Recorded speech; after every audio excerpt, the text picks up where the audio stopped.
ሰላም ጤና ይስጥልን የክንፋን መረጃ ቤተሰቦቻችን የተመረጡና ወቅታዊ ዜናዎችን ይዘንላችሁ መጥተናል። አብራችሁ ቆዩ። በቅድሚያም አርዕስተ ዜና። ትራምፕ በኢራን ላይ አዲስ ጥቃት ለመሰንዘር እያጤኑ መሆኑን ሲናገሩ፣ ኢራን በበኩሏ እስራኤልን ለመምታት ኢላማ እንዳደረገች ተናገረች። የኢትዮጵያ አየር መንገድ ወደ ትግራይ ከተሞች የሚያደርገውን በረራ መሰረዙ ተሰማ። በኢትዮጵያ መንግስትና በትግራይ ኃይሎች መካከል ዳግም ግጭት ተቀሰቀሰ።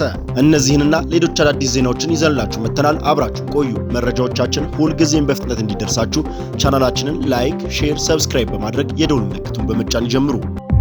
የኢትዮጵያ አየር መንገድ ወደ ትግራይ ከተሞች የሚያደርጋቸውን በረራዎች አቆመ። የኢትዮጵያ አየር መንገድ ከአዲስ አበባ ወደ ተለያዩ የትግራይ ክልል ከተሞች አየር ማረፊያዎች የሚያደርጋቸውን በረራዎች መሰረዛቸው ተነገረ። ቢቢሲ ትግረኛ ሐሙስ ጥር 21 ቀን 2018 ዓ.ም ወደ ትግራይ ክልል የሚደረጉ በረራዎች መቋረጣቸውን ከተጓዦችና ከክልሉ አንድ ኃላፊ አረጋግጫለሁ ሲል መናገሩን ክንፋም ተመልክቷል።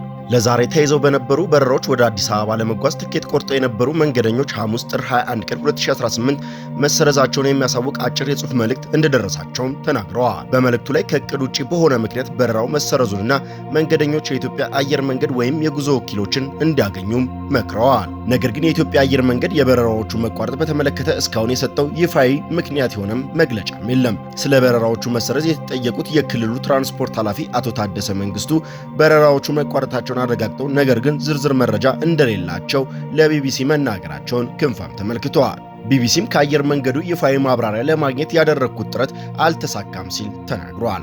አንድ ስማቸው እንዲጠቀስ ያልፈቀዱ የአየር መንገዱ ኃላፊ ግን ትግራይ የሚደረጉ በረራዎች መቋረጣቸውን አረጋግጠዋል። እኚሁ የአየር መንገዱ ባልደረባ እንደገለጹት በረራዎቹ ለዛሬ ወይም ሐሙስ ብቻ ነው የተሰረዙት፣ ነገር ግን የቀጣይ ቀን በረራዎች በሚኖረው ሁኔታ የሚወሰን ይሆናል በማለት ለውሳኔው ምክንያት ምን እንደሆነ ከመግለጽም ተቆጥበዋል። በዚህም ምክንያት ከአዲስ አበባ ወደ መቀሌና ወደ ሌሎች የትግራይ ክልሎች ከተሞች ሐሙስ ዕለት የሚደረጉ በረራዎች እንዲሁም ወደ አዲስ አበባ የሚደረጉ በረራዎች መሰረዛቸው ተሰምተዋል። መቀሌ የሚገኝ የቢቢሲ ትግረኛ ዘጋቢ ከአንድ አባል ወደ ትግራይ ክልል ከተሞች የሚደረጉ በረራዎች መሰረዛቸውን በከተማው ከሚገኝ የኢትዮጵያ አየር መንገድ የትኬት ቢሮ ማረጋገጥ ችያለሁም ብለዋል። በተጨማሪም መቀሌ የሚገኝ የኢትዮጵያ አየር መንገድ ሰራተኞች ዛሬ ወደ ቢሮአቸው እንዳይገቡ መነገራቸውም ተረጋግጧል። የበረራዎቹ መቋረጥ በተመለከተ እስካሁን ከትግራይ ክልል ጊዜያዊ አስተዳደርና ከኢትዮጵያ መንግስት የተሰጠ አስተያየት የለም። የቢቢሲ ዘጋቢ መቀሌ ወደሚገኘው አሉላ አባነጋ አየር ማረፊያ በማቅናት እንዳጣራ በስፍራው የተለመደ የተጓዦች እንቅስቃሴ እንደሌና የአየር ማረፊያው የጥበቃ አባላት ውጪ ሌሎች እንቅስቃሴዎች እንደሌሉ መናገሩን ክንፋም ተመልክቷል። በኢትዮጵያ መንግስትና በትግራይ ኃይሎች መካከል ዳግም ግጭት መቀስቀሱ ተነገረ። በኢትዮጵያ መንግስትና በትግራይ ኃይሎች መካከል ዳግም ግጭት መቀስቀሱ የተዘገበ ሲሆን የሁኔታው መበላሸት የበረራዎች መቋረጥ ምክንያት መሆኑን የጸጥታና የዲፕሎማሲ ምንጮች ገልጸዋል ተብሏል። በሰሜን ኢትዮጵያ በፌዴራል መንግስትና በትግራይ ኃይሎች መካከል ዳግም ግጭት የተቀሰቀሰ ሲሆን ክልሉ አሁንም በከባድ ጦርነትና በቅርብ ጊዜ በተደረጉ ከፍተኛ የዓለም አቀፍ እርዳታ ቅነሳዎች ምክንያት በከፋ ቀውስ ውስጥ እንደሚገኝ የአልጀዚራ ዘገባም ተመልክቷል። ግጭቱ በረራዎችን ማቋረጥን ያስከተለ መሆኑን የጸጥታና የዲፕሎማሲ ምንጮች ዛሬ ሐሙስ ለፈረንሳይ የዜና ወኪል አዣንስ ፍራንስ ፕሬስም ተናግረዋል። ባለፉት ጥቂት ቀናት በአማራና ትግራይ ክልል የይገባኛል ጥያቄ በሚነሳበት ጸለምት በተባለ አካባቢ ግጭቶች ተቀስቅሰዋል ሲሉ ምንጮች ለኤፍፒ ተናግረዋል። ስማቸው እንዳይጠቀስ የፈለጉ የጸጥታ ምንጭ ሁኔታው እየተበላሸ መጥቷል ሲሉም ተናግረዋል። በ2013 ዓ.ም የተጀመረው የሰሜን የኢትዮጵያ ጦርነት በ2015 ዓ.ም ከመቆሙ በፊት በመቶ ሺዎች የሚቆጠሩ ሰዎች ተገድለዋል፣ በሚሊዮኖች የሚቆጠሩ ደግሞ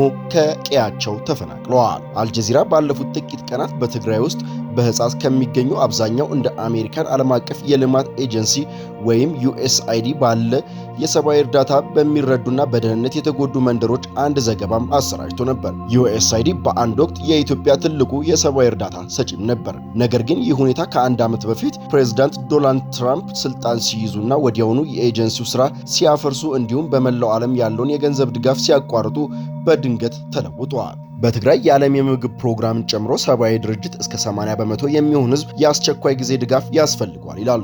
ነገር ግን የዩኤስአይዲ የገንዘብ ቅነሳ ማለት በአጠቃላይ የሚገኘው የሰብአዊ እርዳታ ገንዘብ መጠን አነስተኛ ነው ማለት ነው። ስለዚህ የቀረው ገንዘብ ብዙ ጊዜ የከፋ አስቸኳይ ሁኔታ እንዳለባቸው ወደሚታሰቡ የዓለም ምንጭ ቀጠናዎች እና ትኩስ ስፍራዎች ይተላለፋልም ብሎ ነበር። ከትራምፕ ውሳኔ በፊት ከሰሃራ በታች ባለው የዩኤስአይዲ የገንዘብ ድጋፍ ትልቅ ተቀባይ የነበረችው ኢትዮጵያ ውስጥ የገንዘብ እጥረት ወሳኝ የሆኑ ክፍተቶች የፈጠረ ሲሆን በሌሎች ድርጅቶች ላይም ተጨማሪ ጫና አሳርፈዋል። በትግራይ ለጋሾች የገንዘብ ድጋፍ ቅነሳ ቀድሞውኑም ደካማ በሆነው የህዝብ ጤና ስርዓት ላይ ሌላ ተጨማሪ ጫና ፈጥሯል ሲሉ የኢትዮጵያ የድንበር የለሽ ሐኪሞች ቡድን ኃላፊ ጆሹዋ ኤክስሌ ለአልጀዚራ ተናግረዋል። የእርዳታ ተዋናይ በገንዘብ እጥረት ምክንያት በክልሉ ያለውን እንቅስቃሴ ሲቀንስ ወይም ሲያቋርጥ በጣም ተጋላጭ የሆኑ ወገኖች የሕክምና አገልግሎት፣ የውሃና የንጽህና አገልግሎት የማግኘት እድላቸው እየቀነሰ ነው። በአጠቃላይ ያለው የሰብአዊ ፍላጎት ከጋራ አቅም በላይ መሆኑን ቀጥሏል። በኢትዮጵያ የዩኤስአይዲ ድጋፍ ተቋርጦ ከቆየ ከወራት በኋላ የአሜሪካ መንግስት ለሀገሪቱ ከሚያደርገው ድጋፍ መካከል የተወሰነውን መልሶ መጀመሩን አስታውቋል።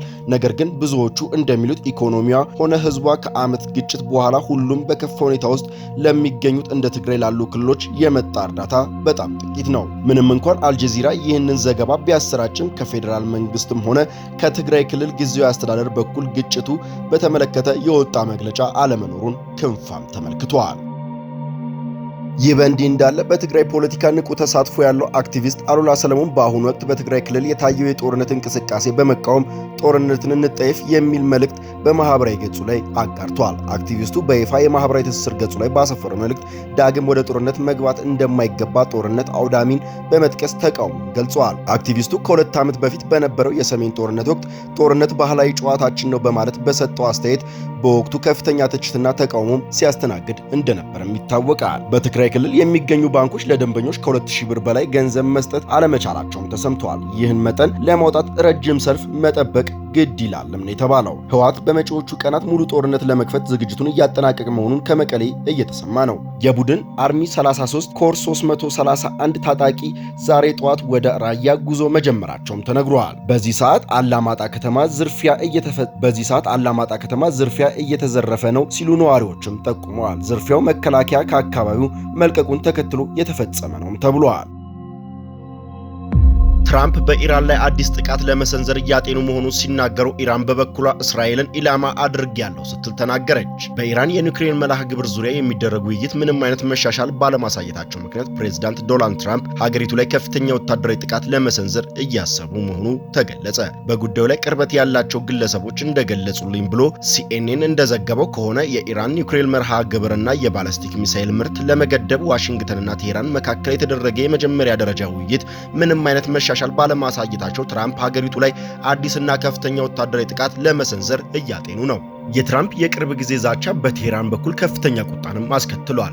ኢራን ለማንኛውም የአሜሪካ ወታደራዊ እርምጃ አፋጣኝ ምላሽ እንደምትሰጥ ቃል የገባች ሲሆን የሀገሪቱ ጠቅላይ መሪ አያቶላ አሊ ካሚሊ ከፍተኛ አማካሪ ጥቃት የሚፈጸም ከሆነ እስራኤልን ኢላማ እንደሚያደርጉም ዝተዋል። ይህ እርምጃ የአሜሪካ መንግስት በኢራን ላይ በይፋ ያስቀመጠውን ግብ በፍጥነት የመቀየር ሂደት አካል ነው። ይህም የሆነው ፕሬዝዳንት ትራምፕ በኢራን ውስጥ የተቀሰቀሰውን አገር አቀፍ ተቃውሞን ለመደገፍ በሚል ወታደራዊ እርምጃ ለመውሰድ በቁም ነገር ካሰቡ ከጥቂት ሳምንት በኋላ ነው። በኢራን የተካሄደው ተቃውሞ በጸጥታ ኃይሎች በደረሰ አስከፊ ጥቃት ምክንያት በመቶዎች የሚቆጠሩ ሰዎችም ተገድለዋል። ትላንት ሮብ እንደ አውሮፓውያን አቆጣጠር ጥር 28 ቀን 2026 ፕሬዝዳንት ዶናልድ ትራምፕ በራሳቸው ማህበራዊ ሚዲያ ገጽ ላይ ባሰፈሩት ጽሑፍ ኢራን ለድርድር እንድትቀርብና ፍትሐዊና ተመጣጣኝ የሆነ ስምምነት ያለምንም የኒውክሌር ጦር መሳሪያ እንድትፈርምም ጠይቀዋል። ስማቸው ያልተጠቀሰ ምንጮች እንደገለጹት ፕሬዝዳንቱ አሁን ላይ እያጤኗቸው ካሉ አማራጮች መካከል በኢራን መሪዎችና በተቃዋሚዎች ግድያ ተጠቂ ናቸው ተብለው በሚታሰቡ የጸጥታ ባለስልጣናት ላይ የሚቃጣ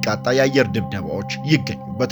በተጨማሪም በኢራን የኒውክሌር ማዕከላትና የመንግስት ተቋማት ላይ ጥቃት የመሰንዘር እቅድ በአማራጭነትም ቀርበዋል። ትራምፕ በቀጣይ በኢራን ላይ የሚሰነዘር የአሜሪካ ጥቃት ባለፈው ክረምት በ3 የኢራን የኒውክሌር ማዕከላት ላይ ካደረሷቸው ጥቃት እጅግ የከፋ ይሆናል ሲሉም አስጠንቅቀዋል። የዩኤስኤስ አብርሃም ሊንከን የጦር መርከቦች ስብስብ ሰኞ ዕለት ወደ ህንድ ውቅያኖስ የገባ ሲሆን በጥቃቶች ላይ በማገዝ ሆነ ቀጠናዊ አጋሮች ከኢራን ሊሰነዘር ከሚችል የአጸፋ እርምጃ በመጠበቅ ረገድ ማንኛውንም ወታደራዊ እርምጃ ሊደግፍ ወደሚችልበት ቦታ ወደ ኢራን መቃረቡም ቀጥሏል። ይህ በእንዲህ እንዳለ ግን የበላይ መሪ አያቶላ አሊ ካሚሊ ቁልፍ አማካሪ አሊ ካሚኒ በኤክስ ገጻቸው ባሰፈሩ ጽሑፍ ማንኛውም ወታደራዊ እርምጃ ወደ ጦርነት መጀመሪያ እንደሚቆጠር ገልጸዋል። በተለይም ቴል አቪቭን እንደ ኢላማ በመጥቀስ ከዚህ ቀደም ታይቶ የማይታወቅ ምላሽ እንደሚሰጡ ዝተዋል።